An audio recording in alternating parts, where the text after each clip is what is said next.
Communiqué du Collège des chefs d'État de la Confédération des États du Sahel, AES.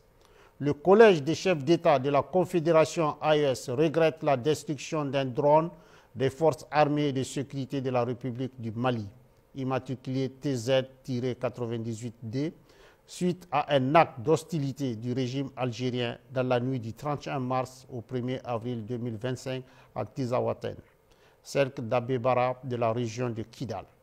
Le Collège des chefs d'État de la Confédération AES rappelle qu'en application de sa décision en date du 22 décembre 2024, il a décidé, entre autres mesures, de faire de l'espace confédéral un théâtre unique d'opérations militaires.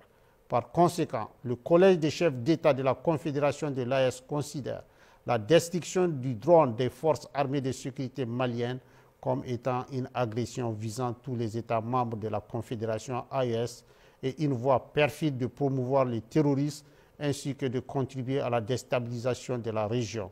Cet incident est d'autant plus grave qu'il ressort des conclusions de l'enquête que la destruction du drone a empêché la neutralisation d'un groupe terroriste qui planifiait des actes terroristes contre l'AES. Le Collège des chefs d'État de la Confédération de l'AES condamne avec la plus grande énergie cet acte irresponsable du régime algérien en violation du droit international et à rebours des relations historiques et fraternelles entre les peuples de la Confédération AES et le peuple algérien. En outre, le Collège des chefs d'État de l'AES décide de rappeler pour consultation les ambassadeurs des États membres accrédités en Algérie.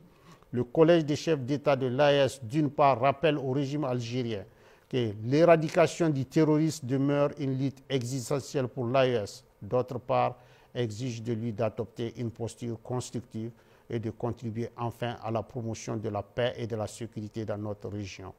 Enfin, le Collège des chefs d'État de la Confédération de l'AES rassure les populations que les forces de défense et de sécurité demeurent pleinement mobilisées pour assurer leur sécurité et défendre l'intégrité de l'espace confédéral. Fait à Bamako le 6 avril 2025.